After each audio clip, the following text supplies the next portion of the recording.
नमः सिद्धेभ्यः। ॐ नमः सिद्धेभ्यः।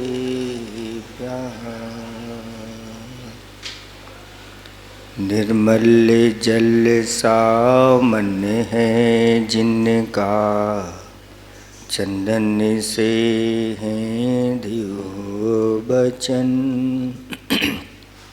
अक्षत सम अक्षत है श्रद्धा, सुमनो सा सुंदर है तन।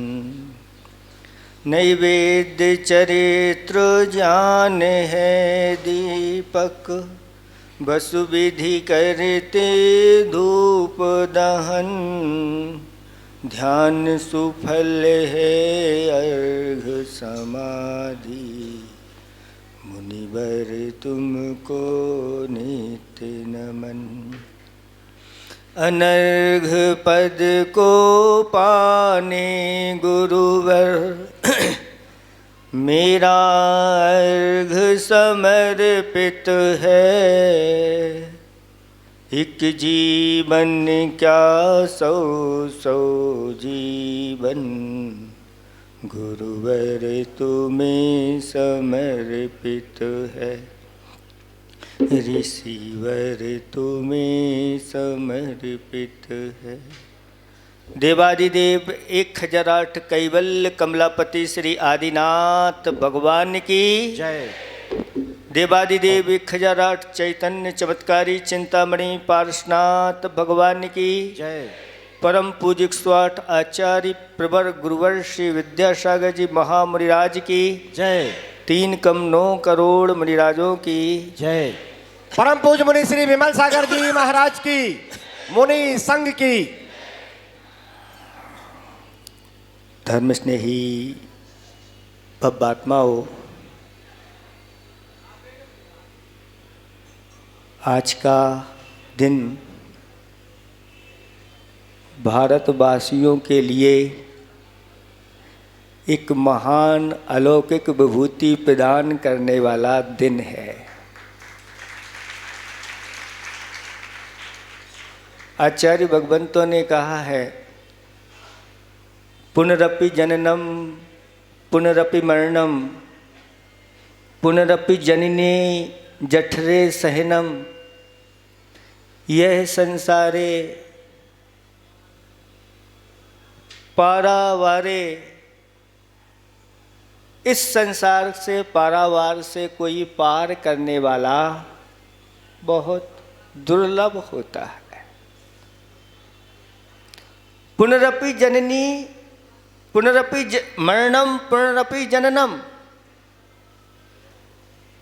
जन्म होता है, फिर मरण हो जाता है, फिर जन्म होता है, फिर मरण हो जाता है। ये जन्म मरण की संतति अनादि काल से चली आ रही है। जन्म के समय भी दुख होता है और मरण के समय भी दुख होता है। और पुनः पुनः जननी जठरे सहनम, और माता की जठर में पुनः पुनः शयन करना पड़ता है। शयन का अर्थ वहाँ पर ऐसे अंधकार स्थान में रहना पड़ता है। एक दिन की बात नहीं होती है, कितने दिन की रहती है, सब उससे परिचित है। बताने की जरूरत नहीं है। इस संसार रूपी पारावार से पार कराने वाले बहुत दुर्लभ होते हैं। इस कलिकाल में जहाँ ये हुंडा अवसर्पणी काल चल रहा है, जिसमें मिथ्यात्व के साथ ही जन्म होता है, लेकिन मिथ्यात्व के साथ जन्म होते हुए भी अगर इस जन्म की सार्थकता कर ली जाए तो बहुत जल्दी संसार से पार होने की भी व्यवस्था आचार्य भगवंतों ने बताई है। गुरु महाराज के पास एक शिष्य बैठा हुआ है और गुरु महाराज से प्रश्न कर रहा है, किम संसारे सारम, इस संसार में सार क्या है। तो गुरु महाराज कहते हैं कि हमने बहुत बार अच्छी तरह से सोच विचार करके, एक बार नहीं सोचा, कितनी बार, बार बार सोच करके यही निष्कर्ष निकाला है कि मनुष्य भव में जन्म लेकर के और तत्वदर्शी बनना चाहिए। मनुष्य भाव में जन्म लेकर के तत्वदर्शी बनना, अगर तत्वदर्शी नहीं बने तो इस जीवन का कोई महत्व नहीं रहता। अभी आपके सामने जो वक्ता बोल रहे थे कि हम दर्शन के लिए गए, लेकिन अंदर से प्रदर्शन के भाव थे। आचार्य भगवंत ने एक हाई को लिखा है, प्रदर्शन तो उथला, पे दर्शन गहराता है। प्रदर्शन में हमेशा हमेशा उथलापन रहता है, लेकिन जब व्यक्ति दर्शन की ओर चला जाता है तो उसकी गहराई इतनी होती है कि कोई उसकी थाएं ले नहीं पाता। इसलिए जिनेंद्र भगवान के या देव शास्त्र गुरु के दर्शन जब भी करो, अंदर से प्रदर्शन के भाव नहीं होना चाहिए। हाँ, जब भगवान देव शास्त्र गुरु की प्रभावना की बात आ जाए तो वहाँ प्रदर्शन में कोई कमी नहीं रखना चाहिए, क्योंकि ये शिक्षा हमें ऊपर से ही मिली है। भगवान के जब पंच कल्याणक होते हैं और जब उनका जन्म कल्याणक बनाया जाता है तो इतने बड़े हाथी पर उन छोटे से बालक को रखा जाता है। कितना बड़ा हाथी रहता है तो कहते हैं जम्बूदीप प्रमाण वह हाथी रहता है। और जब उनका जन्माभिषेक होता है तो कौन से कलशों से होता है? स्वर्णमयी रत्न जड़ित कलशों से उनका अभिषेक होता है। वो जन्माभिषेक की बात है। आप लोग इधर उधर नहीं देखना, हमारी ओर दृष्टि रखो, नहीं तो समय ज़्यादा नहीं है, बहुत जल्दी समाप्त करने वाले हैं, क्योंकि समय आप लोगों ने ले लिया है दूसरे कार्यों में। तो बताया जा रहा है कि जब धर्म की प्रभावना की बात आती है तो वह उन बालक का जन्माभिषेक कलशों से करता है, लेकिन छोटे कलशों से नहीं करता। कितने बड़े कलश रहते हैं आपने कभी देखे भी नहीं होंगे और ना अभी इस भाव में देखने को मिलेंगे, लेकिन ये गारंटी है जो जिनेंद्र भगवान का इस कलिकाल में अभिषेक करता है, प्रतिमा अभिषेक करता है, अगले भाव में जरूर उसको देखने को मिलेगा। ये गारंटी है। तो कितने बड़े कलश होते हैं? 4 योजन चौड़ाई वाले, 2 योजन गहराई वाले और 1 योजन का उनका मुख होता है। इतना बड़ा कलश, 4 योजन चौड़ाई यानी 4 योजन की चौड़ाई, 1 योजन का 12 किलोमीटर, तो बरचौक 48 किलोमीटर चौड़ा और इससे दूना गहरा यानी 96 किलोमीटर गहरा और 1 योजन का जिसका मुख है, यानी 12 किलोमीटर का जिसका मुख है, क्या विशाल रूप वह स्वधर्मेंद्र विक्रिया से अपना बनाता होगा, आप विचार कर सकते हैं। और आचार्य भगवंतों ने कहा कि वह 1000 हाथ बनाता है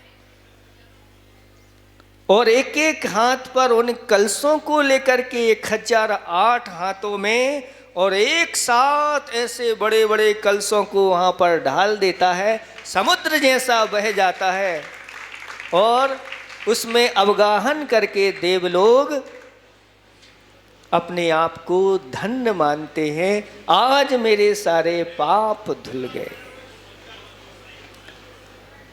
तो आचार्य भगवंतों ने कहा कि दर्शन के समय प्रदर्शन नहीं, लेकिन जब धर्म की प्रभावना की बात आ जाए तो प्रदर्शन में कमी नहीं आना चाहिए, बढ़ चढ़ करके जितना कर सको करना चाहिए, क्योंकि ये धर्म की प्रभावना वास्तव में हमारे अंदर धर्म को स्थापित होती है। और ये धर्म कहाँ मिलता है? तो आचार्य भगवंतों ने कहा न धर्मो धार्मिकैर बिना, धर्म धर्मात्माओं के बिना नहीं मिलता। इसलिए बहुत पुण्यशाली लोग होते हैं जिनके लिए धर्मात्माओं की प्राप्ति हो जाती है। आज आप लोग यहाँ बैठे हैं और गुरु के उपकार के गुणगान गाने के लिए, सुनने के लिए, उनकी महिमा दुनिया को बताने के लिए आप लोग सब यहाँ पर बैठे हैं। आज भोपाल में आचार्य भगवंत साक्षात नहीं हैं, ये आप कह नहीं सकते।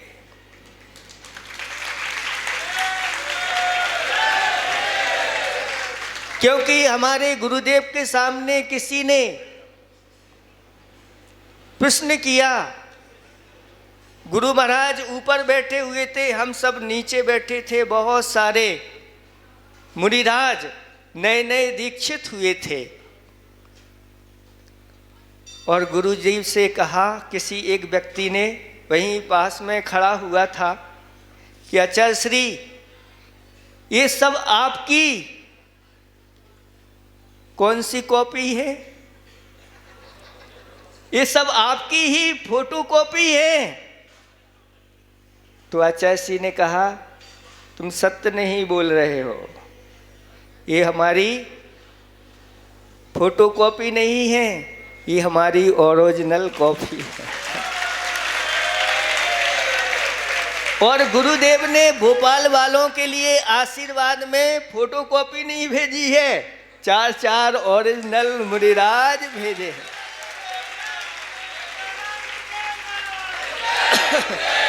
और हम जब भी आशीर्वाद देते हैं आप लोगों को, इसमें हमारा आशीर्वाद नहीं होता, करंट वहीं से आता है और सब काम होता चला जाता है।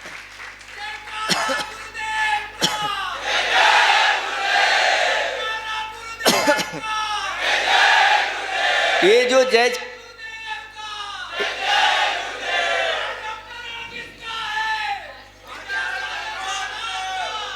आप लोग जो यहाँ इनका जयकारा सुन रहे हैं, सुनो, ये अभी भली यहाँ लेट आए हों, लेकिन ये पूरे के पूरे भोपाल में चारों दिशा से गुरुदेव का झंडा फहराते हुए आ रहे हैं। आप लोग यहाँ भीतर बैठ कर के धर्म की प्रभावना कर रहे हैं और ये बाहर चारों दिशाओं में गुरुदेव का वह तिरंगा पचरंगा सर्वत्र उनका लहरा। गुरुदेव के बारे में क्या कहें, कुछ पंक्तियाँ आप लोगों के सामने रखने जा रहे हैं कि सारी दुनिया जिनको कहती, सारी दुनिया जिनको कहती विद्यासागर संत हैं, सारी दुनिया जिनको कहती विद्यासागर संत हैं, मेरी श्रद्धा भक्ति कहती, मेरी श्रद्धा भक्ति करती विद्या गुरु भगवंत हैं, विद्या गुरु भगवंत हैं। मैंने ना तीर्थंकर देखे, मैंने ना तीर्थंकर देखे, ना अरिहंत मिले। मैंने ना तीर्थंकर देखे, ना अरिहंत मिले। विषव वीर आदिक 24, विषव वीर आदिक 24, ना अरिहंत मिले। भगवंतों अरहंतों जैसे, भगवंतों अरहंतों से जैसे विद्या गुरु निर्ग्रंथ हैं। मेरी श्रद्धा भक्ति कहती विद्या गुरु भगवंत हैं। समो शरण ना मैंने देखा, आपने देखा? समो शरण ना मैंने देखा, कैसा वो होगा। गुरुवर का संग देखकर लगता ऐसा ही होगा। गुरुवर का संग देखकर लगता ऐसा ही होगा। समो शरण के नायक जैसे, समो शरण के नायक जैसे विद्या गुरु अरिहंत हैं। मेरी श्रद्धा भक्ति कहती विद्या गुरु भगवंत हैं। दिव्य देशना सुनी न मैंने, दिव्य देशना सुनी न मैंने, क्या होती होगी। सुन के गुरु के प्रवचन लगता ऐसी ही होगी। सुनकर गुरु के प्रवचन लगता ऐसी ही होगी। शब्द शब्द अक्षर अक्षर सुन, शब्द शब्द अक्षर अक्षर सुन, खिलते आत्म बसंत हैं। मेरी श्रद्धा भक्ति कहती गुरुवर विद्या गुरु भगवंत हैं। ईस अर्चना हुई न मेरी, ईस अर्चना हुई न मेरी, गया न चारों धाम। ईस अर्चना हुई न मेरी, गया न चारों धाम। शास्त्रों का अभ्यास मुझे ना, शास्त्रों का अभ्यास मुझे ना, मिला ना आत्म राम।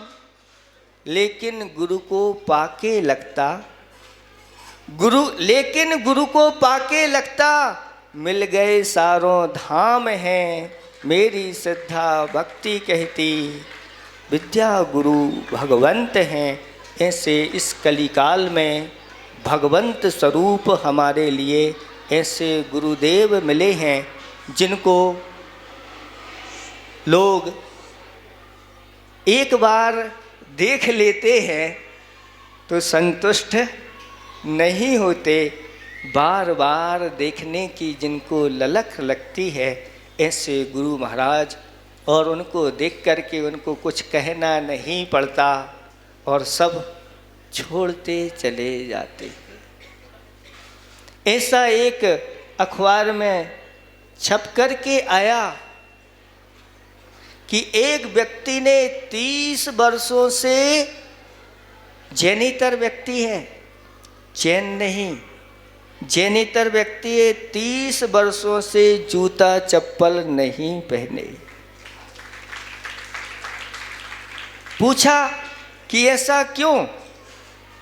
तो वह कहता है एक दिन हमारे नगर से आचार्य भगवंत निकले और उनको देख कर के लगा कि इन्होंने सारे कपड़े सब कुछ त्याग कर दिया, पाँव में कुछ भी नहीं पहनते। उनको देख कर के ही उसने संकल्प ले लिया कम से कम हम इतना तो कर सकते हैं कि जीवन पर्यंत पैरों में जूते चप्पल नहीं पहने। ये किसकी बात है? आपकी नहीं। आपको अगर हम कह भी देंगे कि एक दिन आपको पहन करके नहीं आना, देखो कितने लोग पालन करते। लेकिन जिसने जीवन पर्यंत के लिए अध्ययन हो करके उनकी मुख मुद्रा को, उनके इस दिगंबर रूप को देख करके जीवन पर्यंत के लिए त्याग कर दिया। और भी ऐसी कई घटनाएं हजारों होगी, लाखों होगी, कौन बताने वाला है? वो तो उससे पूछ लिया। ऐसे लोग हैं, उनको देख करके आते हैं और छोड़ करके चले जाते हैं। ऐसे महान गुरु हमारे लिए मिले हैं।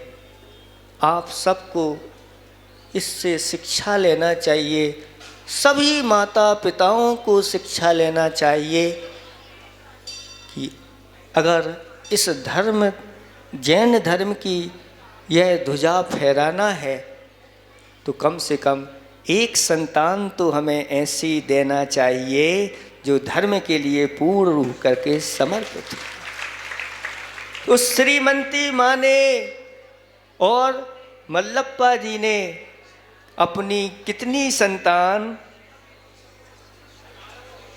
पहले 3 थे, अब 4 संतान जिनकी, और 2 तो अभी हो गए आपके, 2 और जो पुत्री के रूप में थी, 6 संतानें मोक्ष मार्ग पर निकल गए, और स्वयं मोक्ष मार्ग पर स्वयं माता पिता निकल गए। यही आगम की पद्धति है। और जो माता पिता स्वयं ऐसे संस्कारित होते हैं, अपने अंदर भावना भाते हैं कि मेरी संतान ऐसे ही धर्म मार्ग में लगे, और ऐसी धर्म संतान स्वयं तो धर्म मार्ग में लगे ही, लेकिन कितनों को धर्म मार्ग में लगा दिया। कहते हैं कि तत्वदर्शी होना बहुत जरूरी है। इस मनुष्य जन्म की सार्थकता तत्वदर्शी है, यानी अपने आत्म तत्व को जो अच्छी तरह से पहचान लेता है, उस आत्म तत्व को इस संसार से मुक्त कराना चाहता है, उसके लिए तत्वदर्शी होना आवश्यक है। तत्वदर्शी होते हुए और अगर संयम के मार्ग पर निकल गए तो इस पंचम काल में समझ लेना बहुत सबसे श्रेष्ठ कोई कार्य है तो इस निर्ग्रंथ मुद्रा को धारण करना है। इससे बड़ा और कोई कार्य नहीं है। लेकिन इस निर्ग्रंथ मुद्रा को धारण करके और इन निर्ग्रंथ मुनिराजों के एक स्वामी बनना, ये उससे भी बढ़कर कार्य है। यानी आचार्य पद पर पहुंचना ये और श्रेष्ठ कार्य हो जाता है। और उस आचार्य पद पर आचार्य भगवंतों ने कहा है कि चतुर्थ काल में जो 1000 वर्ष तक इस दिगंबर मुद्रा से जो साधना की जाती है, और पंचम काल में अगर 1 वर्ष अगर कोई साधना कर लेता है तो उतनी निर्जरा उसकी हो जाती है और पुण्य का संचय कर लेता है। तो आज आचार्य भगवंत संयम के साथ कितने वर्ष हो गए, 50-55 वर्ष आचार्य भगवंत के संयम के साथ निकले हैं। एक वर्ष 1000 वर्ष के बराबर है।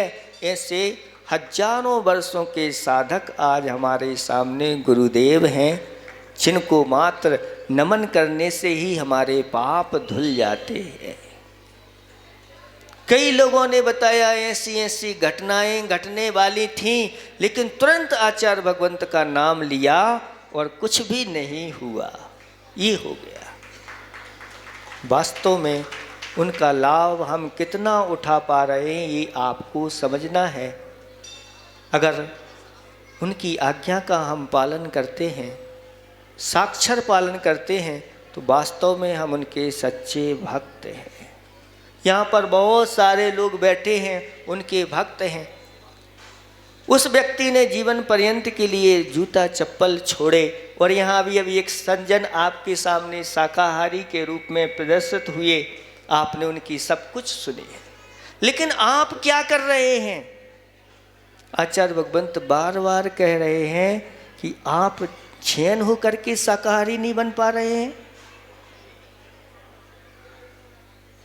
जैन होकर के महाराज हम तो शाकाहारी हैं, पूरा हम शाकाहारी सेवन करते नहीं। बाजार में बहुत सारी ऐसी वस्तुएं आ रही हैं जिनमें मांसाहार मिला रहता है और शाकाहारी कह के वह आपको दिया जाता है। कम से कम आज अगर गुरुदेव के भक्त हैं तो ऐसे फास्ट फूड का सेवन तो नहीं करना जिनमें इस प्रकार की चीज़ें डली हुई है। आज आपकी परीक्षा है, आज आप कितने सच्चे आचार्य भगवंत के भक्त हैं। उसने तो जीवन पर्यंत के लिए जूता चप्पल छोड़ दिए, लेकिन आपके लिए भोजन भी नहीं छुड़वाया जा रहा है। लेकिन ऐसे फास्ट फूड नहीं खाएंगे जिनमें इस प्रकार का अवक्ष अंडा मांस मछली शराब और साथ साथ में शहद आदि डली हुई है, ऐसी वस्तुओं का सेवन नहीं करेंगे तो वास्तव में आज आप गुरु के सच्चे भक्त हैं, उनके गुणगान करने वाले हैं। हाथ उठा करके दिखाएं हमें स्वीकृति तो दें, कितने उठ रहे हैं आज सच्चे भक्त हैं। धीरे धीरे उठ रहे हैं, कुछ सोच रहे हैं। बहुत अच्छा, आज हमारा गुरुदेव की तरफ से आप लोगों को सबको आशीर्वाद है। धन्य हैं आप लोग और धन्य हैं। कम से कम इतना तो कर लें कि अगर हम इस संयम के मार्ग पर नहीं चल पा रहे हैं तो गुरुदेव ने कहा है कि ऐसे फास्ट फूड का सेवन नहीं करना, क्योंकि जो फास्ट फूड का सेवन कर रहे हैं ऐसे वो मुनिराजों को संयमियों को आहार देने के योग्य नहीं है और ना ही देना चाहिए। कभी भी छुपाना नहीं चाहिए। आहार देते हम तो महाराज सब शुद्ध हैं, शुद्ध खाते हैं, नहीं, छुपाना नहीं चाहिए। अगर खाते हैं तो बता दो हम ये वस्तु खाते हैं और आप लेना चाहें तो लो और नहीं लेना चाहें तो आपकी मर्जी। लेकिन ऐसे मायाचारी से अगर आहार देते हैं तो इसका फल सुफल नहीं मिलता, कुफल मिलता है। आगम में कहा गया है। समय बहुत हो गया है, इतना ही हम पर्याप्त समझते हैं और सभी माता पिताओं को यही कहना चाह रहे हैं कि 100 नारी 100 सुत को, हाँ, ऐसे 100 पुत्र को जन्म देना हम नहीं कह रहे हैं, लेकिन ऐसे पुत्रों को तो जन्म देना। कैसे पुत्र कि जो कैसे हो, आचार्य गुरुदेव जैसे हो। अगर एक पुत्र ऐसा हो, दूसरा पुत्र ऐसा विद्वान हो कि सर्वत्र विद्वान वह पूज्यता को प्राप्त हो जाए, ऐसे पुत्र को जन्म दो कि जो ऐसा सूरवीर हो, अपने पूरे देश की रक्षा कर सके। और एक ऐसे पुत्र को भी जन्म दो जो आप पूरे परिवार की भी रक्षा कर सके। ऐसे पुत्रों को जो जन्म देते हैं वास्तव में वह अपने धर्म की संस्कृति को निरंतर बढ़ाने वाले हैं। और अगर ऐसे पुत्रों को जन्म नहीं देते तो हमारी धर्म की संस्कृति आगे बढ़ेगी कैसे, आप सब विचार कर सकते हैं।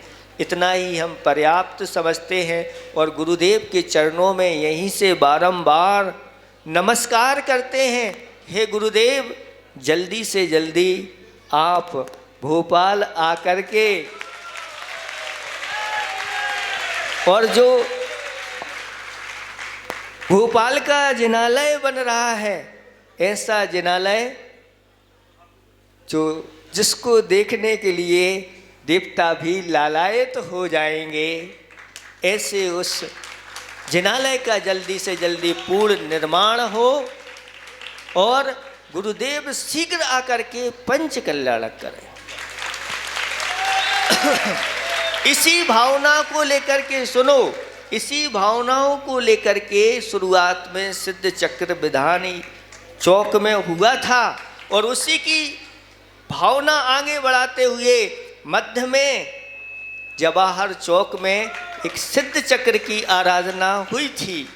बड़े उत्साह के साथ, आनंद के साथ लोगों ने उसमें भाग लिया था। अब एक और चतुर्मास के समाप्ति के बाद अंतिम मंगलाचरण के रूप में एक बृहद आयोजन 24 समूषण विधान, जो एक समूषण, अभी तो एक समूषण लगा था वो बहुत छोटा था, अब लेकिन समूषण इतना बड़ा होगा आपके कैमरे में आने वाला इतना बड़ा वह समूषण एक मूल रहेगा और आजू बाजू में जहाँ देखोगे तो आपको समूसरण ही नजर आएंगे। उन समूसरण में भी चार चार प्रतिमाएं विराजमान होंगी, और वो प्रतिमाएं एक स्थान से मिलने वाली नहीं, बहुत सारे स्थानों से भगवान वहाँ पर जाएंगे, और एक ऐसा वहाँ का विशुद्धि का वातावरण बनेगा कि आप देखेंगे पहली बार भोपाल में ऐसा नज़ारा गुरुदेव के आशीर्वाद से आप लोगों के सामने आ रहा है। चूक मत जाना, क्योंकि अवसर पर जो चूक जाते हैं तो वह फिर पछताते रहते हैं। आप लोग पछताएं नहीं और उसका जल्दी से जल्दी लाभ ले लें। जितने जल्दी हो जाए आप लोग उसमें परमानेंट हो जाए, यानी स्थायी बुकिंग आप लोगों की हो जाए तो बहुत अच्छा रहेगा। बाद में कहोगे तो फिर मिलने वाला नहीं है। इन्हीं भावना के साथ तो फिर आचार्य भगवंत का एक और आप लोगों को सुअवसर मिलने वाला है। आचार्य भगवंत अपने आचार्य पद के साथ 50वें वर्ष ये चल रहा है, और इसकी पूर्णता अगले माह में 10 तारीख को वह पूर्णता को प्राप्त हो रहे हैं। 50 वर्ष आचार्य भगवंत के हम लोगों का परम सौभाग्य है कि ऐसा वह 50वां आचार्य भगवंत का स्वर्ण आचार्य पदारोहण दिवस भोपाल वालों को आचार्य भगवंत के आशीर्वाद से 4 मुनिराजों के सानिध्य में मनाने का सुअवसर आ रहा है। उसमें भी आप लोग अपना पूरा तन मन धन के साथ समर्पित होते हुए उसको करेंगे। स्थान आपको घोषित हो जाएगा, कुछ समय बाद मिल जाएगा, क्योंकि अभी 1 महीने का समय है। आप लोग उसमें भी भाग लेकर के और अपने पुण्य को ऐसा संचय करना कि आगे जा कर के आप सबको ये संयम की प्राप्ति हो, क्योंकि ये संयम की प्राप्ति बहुत दुर्लभ होती है।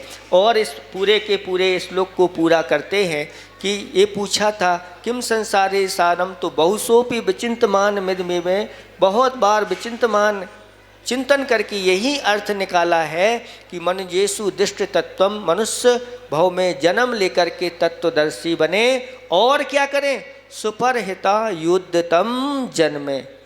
और क्या करना है, तत्वदर्शी होते हुए सुपर कल्याण में लग जाना ही मनुष्य जन्म की सार्थकता है। तो आचार्य भगवंत ने अपना तो कल्याण किया ही है, लेकिन पर कल्याण में आचार्य भगवंतों ने कितना समय दिया और कितनी बड़ी बड़ी उपलब्धि आप हम सब लोगों को दी हैं, उनके उपकार को कभी चुकाया नहीं जा सकता। बस यही अंतिम भावना है गुरुदेव के चरणों में कि गुरुदेव के गुणगान गाते ही और पंच परमेष्टि के गुणगान गाते हुए हमारे अंतिम प्राण निकलें, बस और कुछ नहीं चाहिए। इतना मिल गया, सब कुछ मिल गया। अहिंसा परमो धर्म की। हेलो, हम सभी का ये परम सौभाग्य है कि आचार्य श्री के 76वें अवतरण दिवस पर 4 चेतन कृति हमारे बीच उपलब्ध है। तो हम सभी गुरु वंदना के इस शुभ अवसर पर